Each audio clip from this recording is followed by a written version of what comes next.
Hey everybody, welcome to Ranting with Ricardo. We're here to talk about Sistas, okay? Last week's episode, Wednesday is tomorrow.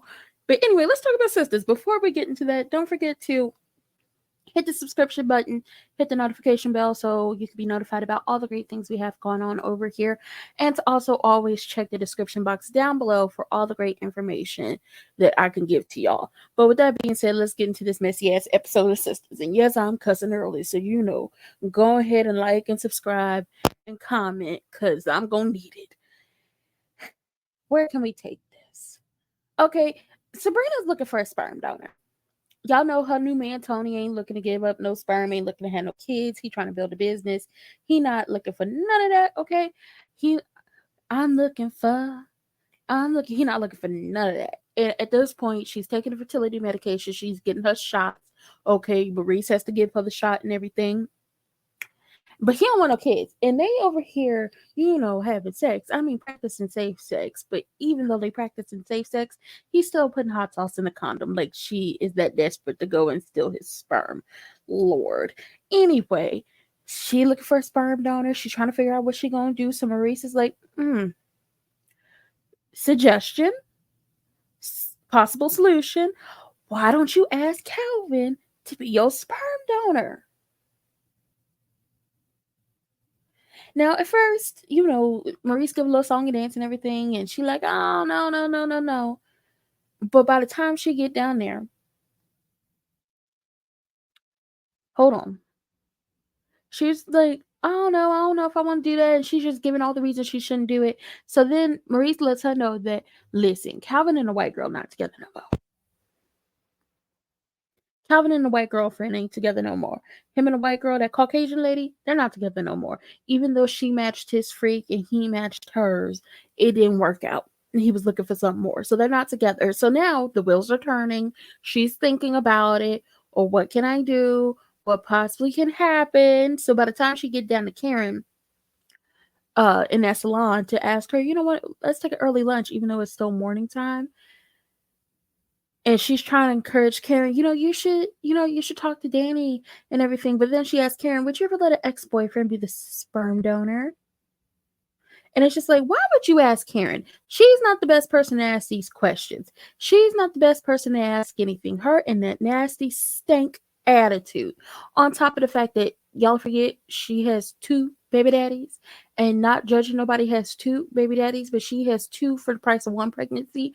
Remember, the twins each fertilized by somebody else because she slept with these two men at the same time, at different times, but got pregnant, and she's been trying to pin the pregnancy on one and disregard the other. And she is raising hell and she doesn't want anybody to know that she has two baby daddies for the price of one pregnancy because of what it's going to make her look like, especially because she's always judging somebody. She's not good for advice. She's not good for advice whatsoever. Not good for advice whatsoever. But we're going to get back to Karen. So Fatima going through being a bonus mom and everything. Zach, first time father, is very worried about Michael catching the bus to go to school. And he's worried about, what could happen, especially in a world that predators will come pick up a child and lie to them and everything about, oh, I know your mommy and daddy. And God knows what can happen. God forbid anything happens to these kids. So he wants either him or Fatima to start driving Michael to school. School is 30 minutes away from where they live. And I'm just like, Zach, Fatima got a full-time job. She's trying to do best at school. Fatima going ahead and get that nanny, the one with the kitten heel, who is not looking for, go ahead and get your nanny. Because can't nobody be driving 30 minutes out of their day. Love the kids, okay? Take care of the kids, support the children. But she can't be driving 30 minutes out of her way to take him to school and then driving 30 minutes the other way to go to work. That's not going to work. So Fatima's struggling. Okay, about time for y'all to get a nanny. As they end in this conversation, Danny is knocking on the door. She's come over for some advice. She wants Zach to give her some advice on how to tell oh boy she's sorry to him. You know what? I might have Sabrina and Danny's their men's name mixed up. I think Tony is Danny's. I don't care about these men. Okay, find somebody better for them. Anyway, She come over, she looking for advice, like, how do I apologize to him? How do I make this up to him? And Zach is giving her the worst advice ever. Sex and food.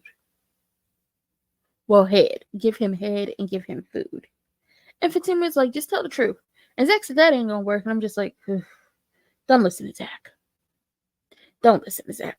We love Zach, but don't listen to him.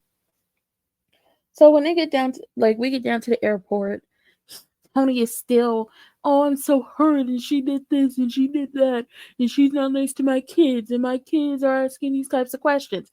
This is what happens when you introduce your children to people that you have just gotten a relationship with. You don't know Danny like that. You don't know what her, if she had a maternal bone in her body. And why not get a babysitter? Why not get a nanny? Why are you dropping your children off with this new person that you just start dating and expect them to know everything about your kids or expect them to have a kid-friendly place? Your child shouldn't have been in her closet. She shouldn't have been in her closet. So Danny tries to make peace, but he's not trying to hear from her. Fatima eventually convinces Zach, let's go ahead and get a nanny to help us out around the house, somebody to cook and clean and take care of Michael while you doing what you're doing while I'm at school and working. Great. Best thing ever. Well, Danny go back down, she goes to visit Tony's office and she tells him the advice that both Fatima and Zach gave her.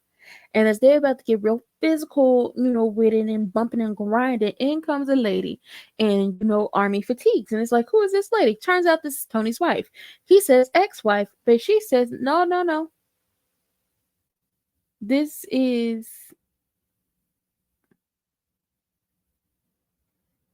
this is, that this is my wife. She says wife, he says ex-wife. We don't know, but we gonna find out Wednesday that she upset about her meeting the kids already. Now another problem we run into. Jordan is still upset when it comes to Eddie and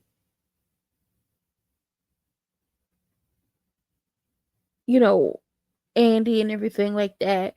And remember, old boy was trying to bug the house, so he catches him, but old boy smooths it over. And he goes outside again. And Andy and old boy, they get to know each other a little bit. And Andy catches old boy up in the lie, like, oh, my cousin, he went to the same school as you at the same time, but he, somehow manages to get up out of it. So when he leaves, Jordan is still very much angry at Andy. And it's just like, why didn't you tell me you and Penelope were on the carry? Listen, we don't care about Penelope over here, okay? Save that drama for you and your motherfucking mama. Because Penelope was told to mind her business. Penelope was told not to go near that man. Penelope was told, you got all this information, you understand what's going on. Please leave. Please leave. Please run away. We want you to run away. We want you to get away from this man. Don't go nowhere near this man. Run. Run, girl. Run. You in danger, Molly. Run, girl. Molly, you in danger, girl. She was told multiple times over to run away from him, and she didn't. So we don't care about Penelope over here. We don't. So, old boy called Gary and tell him, oh, yeah, Jordan looking into, you and your trashy assistant and everything. And old boy is like, you do what you got to do. So down to the office, Miss Marie. Y'all know that's who Andy and Hayden is fighting over, or like they're working with, but they're hoping to gain favor with her, because if they gain favor with her, then one of them can take the spot as one of the partners. So Hayden thinks he got one up because they have to go over an itemized list of all of the assets, all of her assets, all of her husband's assets, because she's getting a divorce. So boom, Hayden thinks he got one up, and it's not, because Andy then produces a list that the fact that Miss Marie's husband has $75 million in NFTs. NFTs worth $75 million. I know a lot of people took some hits on NFTs, but I hear it's very lucrative. Anyway, Hayden is upset about that. He pissed off about that, and he ready to do whatever it is to get Andy up out of the case. And I'm just like, you about to have a really our life coming up very soon. So Jordan come down to the office and make peace with ANDI, but it's just like, this ain't gonna last long. And then we get on down to Tamara and Gary's nasty asses. So Gary, after talking to Ethan, that's old boy, who he then sent after Jordan to drug, to put listening devices in the house and everything to keep up to date what he got going on. He on the phone talking real nasty and real dirty to Tamara. So when Hayden comes in, because we're jumping all over the place, when Hayden comes in, she lied and says, "Oh, I'm talking to my auntie," to cover it up. But when Hayden leaves, they go back to talking real nasty and real dirty to each other. So Gary wanted her to come down to his hotel room and do that thing he liked. But she was like, listen, if we're going to continue doing this, I need to be getting paid for my services. Because remember, she was the best gold digging hoe that Madam could find for Fatima to use. And ultimately, I think she is going to help be the downfall of Gary. I'm just going to be honest. Now, he not trying to hear that, so Tamara sends him a video of them bumping and grinding, and he upset. So now she has the upper hand on him. And I said, ooh, you playing with fire. But this might help bring Scary Gary down, so I like it. And when Hayden come back Gary's office and he talking to him about Tamara, and Hayden's like, listen, she hiding something, and I think it's on her phone. Which is just like, yeah, it's on her phone. But I don't think Miss Girl's going to be stupid enough to bring that phone with her to these meetups with Gary. Or be that stupid to leave that phone anywhere near around for you to see. I think the smartest thing ever, get the same phone they look like, same case if you have a case on it. If there's any crack, like if it's cracked or anything, make sure the cracks are in the same place, same everything on the phone. Same looking phone. But one phone is for you to do dirt, one phone is to look okay to keep yourself from getting in trouble. We get back down to Karen. So Karen is down to the salon. Pam is there too. Pam wants to know if Karen was telling the truth about only wanting to be friends with Trey. Now, at this point, Pam has an ulterior motive. She wants to talk to Trey. She wants to ask Trey out for, a little drink or something. Okay, she wants to get to know the young gentleman because she wants a piece of him for herself. And Pam proceeds to have to eat Karen up because Karen is like, oh, yeah, I don't think that's going to be a good idea. That's not going to be a good idea. And Pam's like, wow, me and you are not that different. As in, you look down on me, but you the one with two baby daddies for the price of one. And she was like, well, what makes you think he's going to be into you when he was into me? Like, me and you are very different. And that's when Pam had to eat her up. At the end of the day, like I said, Karen looks down on girls like Danny and Fatima and Pam. She even looks down on ANDI, but she can't really say anything to ANDI because ANDI still got more money than her. And if she needs her, she'll be there to, write her a little check. At the end of the day, these are the type of girls that Karen looks down upon because she thinks she's better than somebody. And she's not. So now she burning bridges with Pam.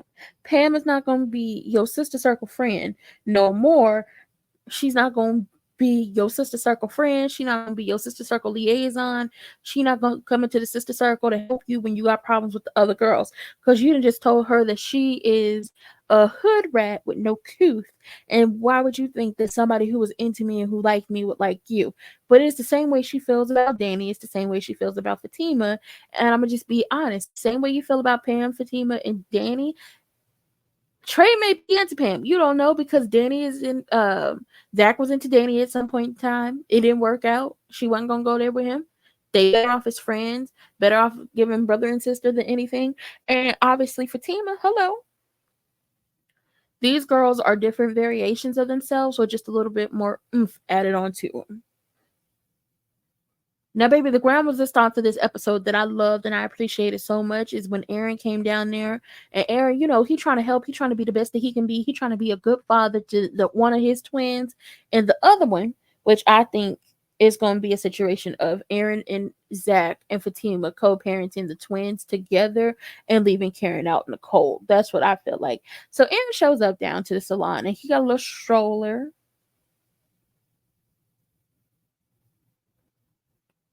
He shows up down to the salon with a little stroller, and here go Karen. Oh, you're doing too much. And she going off on him. And he said, he told her,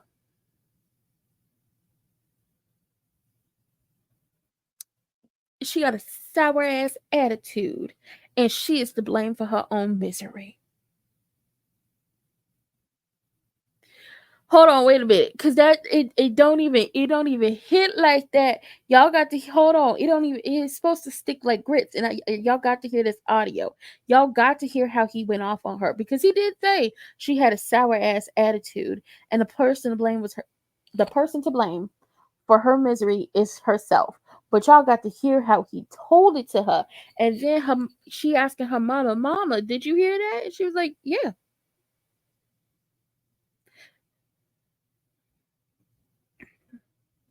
Y'all got to hear how he went off on her. Where is that damn video? Because it was so good. You know what? No. What do you mean, no? You heard me. And not just no, but hell no. Excuse my language. I'm so tired of you coming at me with a foul attitude when all I want to do is help. You're standing here telling me I'm doing too much, but honestly, I don't think you've had a man in your life who did enough. You damn sure you had a man who went above and beyond for you, and you damn sure don't know how to receive it. That's why Zach didn't know how to deal with you. Excuse you? I am not done. Now, I hate to say this in front of your mom, but I'm going to anyway. Karen, sometimes you act so miserable, and you love to blame everybody else for your misery. You blame Zach, you blame your friends, you blame Fatima, and you blame me of all people. But you know, maybe, just maybe, the person responsible is the one staring back at you in the mirror. Now, Karen, I love you. And still to this day, even when you didn't want me, and even when you were so content on holding on to your memories of Zach. And that's fine. All right, I had to accept that. But what I will not tolerate is your sour-ass outlook on life driving a wedge between me and my child. I am going to be here to take care of my baby and his or her sibling. I am going to be here to support you through this process, whether you like it or not. So get used to it. Get on board. Get with the program. This is happening. Keep stroller.